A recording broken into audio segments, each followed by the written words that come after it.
বলেন 2 বছর মোহাম্মদ আমার দুধ খেলো, 5 বছর ছেলেটারে আমি পাললাম, 5 বছর লালন পালন করেছি।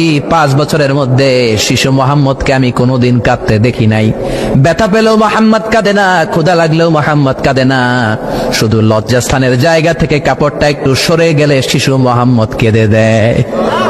ছোট্ট বাচ্চা ব্যথা পায়, কাঁদে না। বিশ্বনবী কাঁদতেন না, ক্ষুধা লাগলে কাঁদতো না, লজ্জাস্থান থেকে কাপড় সরলেই কাঁদতো। বিশ্বনবীর বয়স 7 কিংবা 8। মক্কাতে কাবা নির্মাণ হবে। মক্কার সবাই কয় আমরা সবাই এই কাজে অংশগ্রহণ করব। কাবা ঘর বানাইলে ওটাতে সব আছে না নেই? তো কিভাবে অংশগ্রহণ? পাথর কেটে কেটে পাথর দিয়ে কাবা বানাবে। সবাই পাথর টানে, বিশ্বনবীও টানে।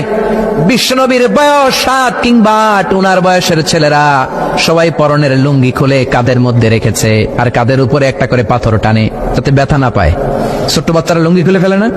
গ্রীষ্মকালে দেখবেন পুকুর একটা পাইলে লুঙ্গি থুইয়া সবজি সাঁতার আছে না নেই?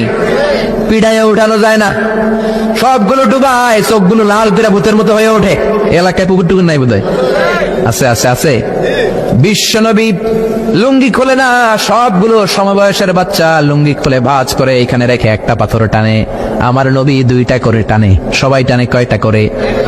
নবী টানে কয়টা করে?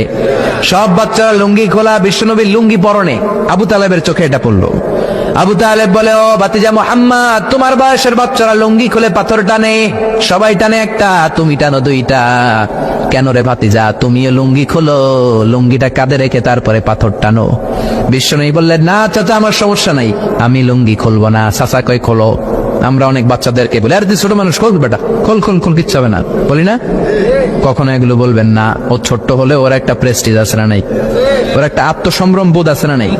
এখনো যদি লুঙ্গি খোলা শিখান, অশ্লীলতা শিখান, তাহলে এই ছেলেগুলো হবে ডাকাত, এগুলোই হবে বাংলা ভাই, ইংরেজি ভাই, অঙ্ক ভাই, এগুলো হবে পিচ্চি হান্নান, এরশাদ শিকদার, কালা জাহাঙ্গীর, লতিফ সিদ্দিকীর মতো মন্ত্রী। ঠিক, আরো আসতে বলেন। এখন থেকে যদি লাজ্জতা শিখান, ভদ্রতা শিখান, কোরআন শিখান, তাহলে এই ছেলেগুলো বড় আলেম হবে, মুফাসসিরে কোরআন হবে। এই ছেলেগুলো হাফেজ জাকারিয়ার মতো হবে, ফজলে রাব্বি আদলের মতো হবে, বড় বড় ইমাম হবে, মুফাসসির হবে। চিল্লায়া বলেন ঠিক কিনা?